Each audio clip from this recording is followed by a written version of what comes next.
Hello, and welcome to our build guide for an Ignite-based character. Arc is a wonderful clearing ability thanks to its chains and automatic targeting. Thanks to the quite unusual setup, we can greatly improve its single target potential, which is usually the biggest problem of this spell. In order to achieve that, we are going to use Ignite. In order to inflict Ignite with non-fire damage, we need to pick the Elementalist Ascendancy.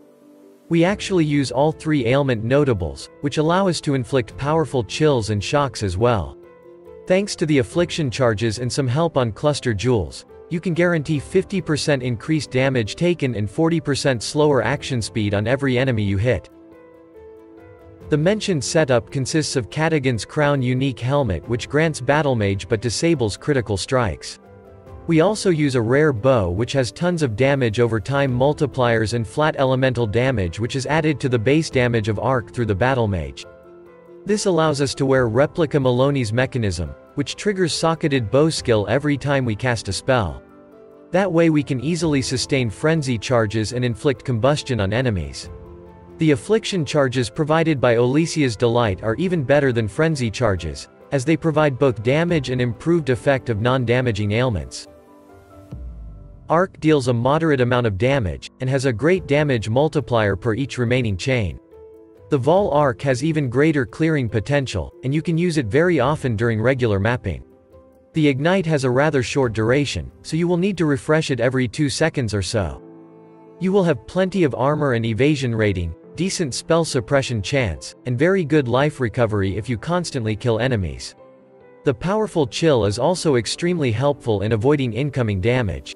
You can also trade some of your DPS to greatly improve your defenses further. This build has excellent clear speed due to the Arc's automatic targeting and Ignite proliferation. The only limiting factor is your movement speed. It also deals very good single target damage, although it needs some proper items to unleash its full potential. The build cost starts very low as you only need a common unique and essence spammed rare bow. It is quite cheap to achieve millions of Ignite DPS. The mandatory unique items are very cheap, but the luxury upgrades aren't that expensive either. On the cheapest ones, try to get useful corruption implicits that will greatly ease your gearing. Catagon's Crown is a core item for this build. It grants you Battle Mage, which adds your weapon's damage to your spells but disables critical strikes. You can look for Arc Enchant or Burning Damage Corruption. Olesia's Delight turns your frenzy charges into affliction charges, which grant you damage over time multiplier and increased effect of your ailments such as chill and shock. Try to get one with additional resistances through the corrupted implicit to ease gearing. Replica Maloney's mechanism triggers socketed attack when you use a spell, which allows you to sustain frenzy charges and get high uptime on your combustion debuff. It also grants a small chance to blind enemies that way. The Covenant grants tons of chaos damage for your skill, but you will have to additionally pay your mana costs with your life, which puts a heavy strain on your sustain. It also adds tons of energy shield, which is important for your Eldritch battery.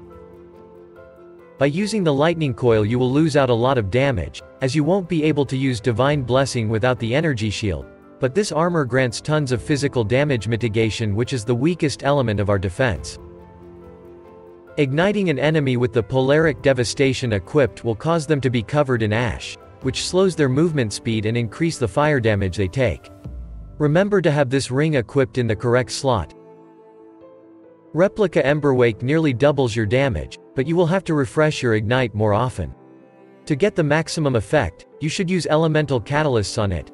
Increased fire damage is also a nice addition, but you shouldn't prioritize that modifier.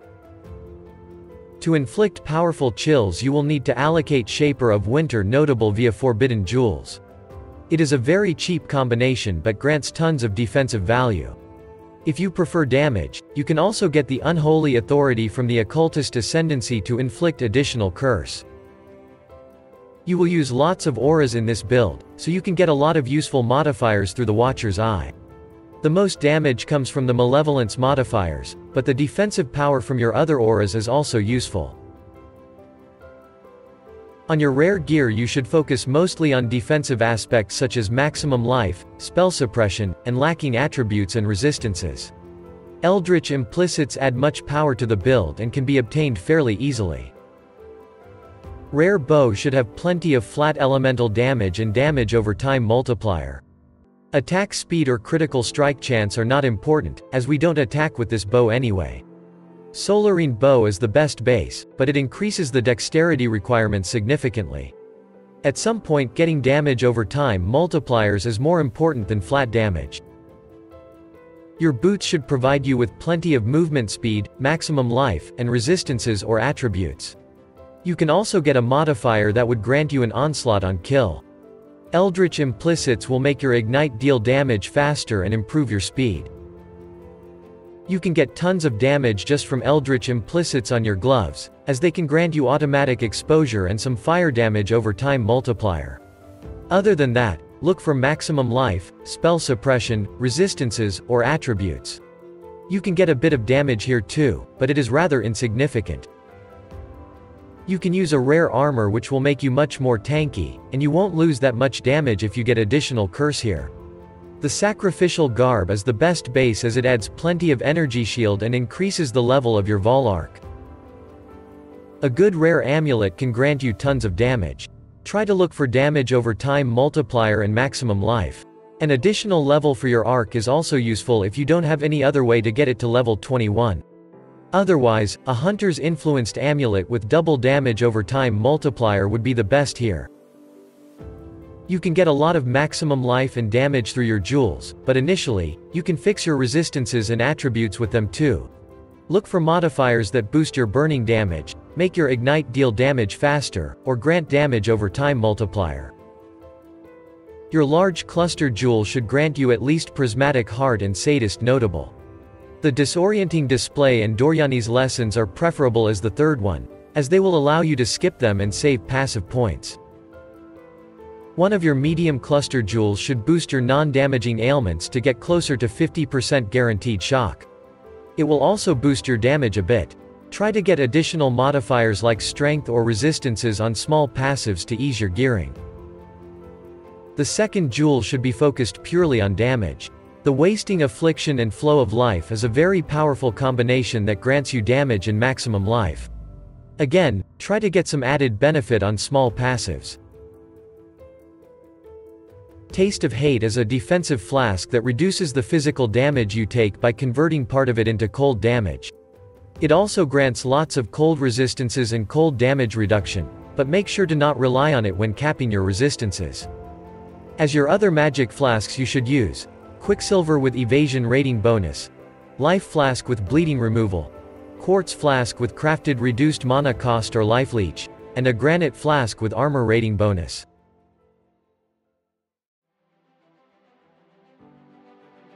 Arc is the main skill of this build. It deals more damage per each remaining chain left. Getting it to level 21 is quite important as it adds additional chain. Vol Arc Gem with level 21 is very expensive, so you should look for modifiers that improve your gem levels on your gear. You can get Ignite Proliferation with other means than Support Gem, but there are simply not many good choices there anyway. Avoid adding lightning damage, as you could lose the damage bonus from Shaper of Flames that way. Malevolence is a very potent aura to boost your damage. It improves your damage over time effects such as Ignite and its duration. Divine Blessing turns your permanent aura into a temporary buff which you should use in tougher fights.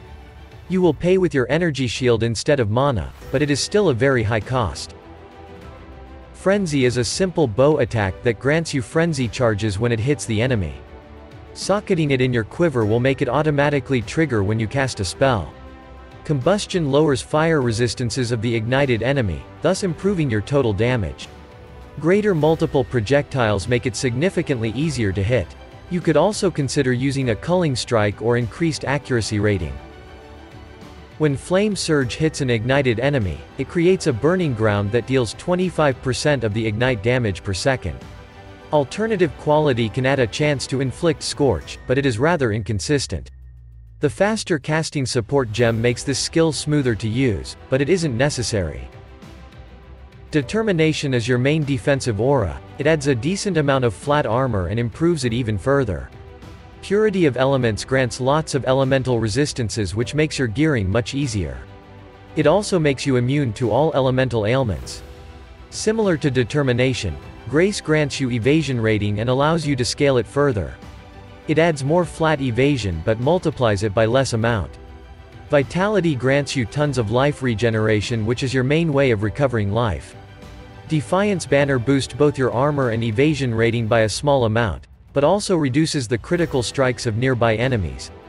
To use all those auras you will need a 6-link setup in your weapon with the Enlightened support. Defiance Banner and Vitality have low priority there. Flame Dash is your main movement skill. It teleports you in a short distance and leaves a fiery path that deals a solid amount of damage. Steelskin creates an absorbing shield that also disables bleed effects on you. It can be used manually or linked with cast when damage taken support. Flammability is a curse spell that significantly lowers the fire resistances of your enemies, thus increasing your ignite damage. Casting it manually has the greatest efficiency. If you have sources of additional curse on your gear, you should use this curse to further lower the fire resistances of your enemies. If you have 2 curses, you can consider using the Arcanist brand to have them both used with a single button press. Summon Stone Golem grants a lot of life regeneration and can sometimes take aggro from your enemies. It dies fairly often, so you can skip using it if resummoning it bothers you too much. If you don't have any automatic way of inflicting exposure yet, you will have to manually cast a Wave of Conviction to make use of your enhanced exposure effect.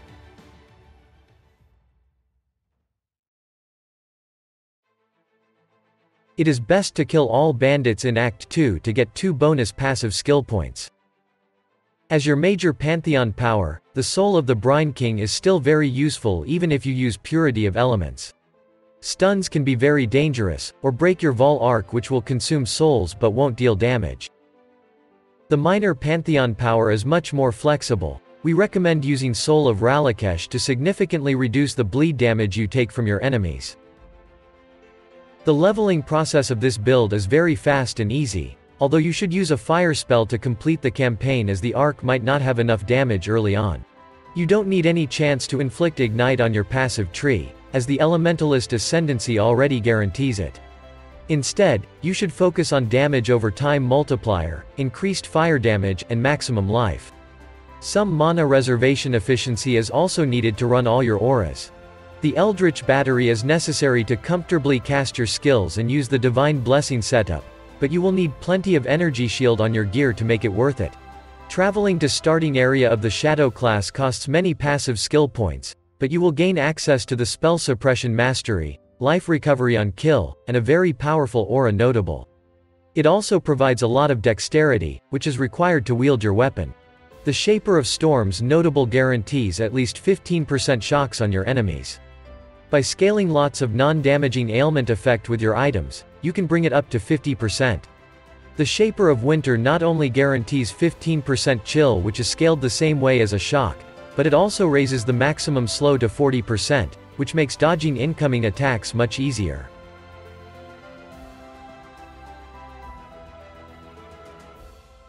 This concludes today's video. We hope you enjoyed it and learned something new. Have a good day, and see you in the next video.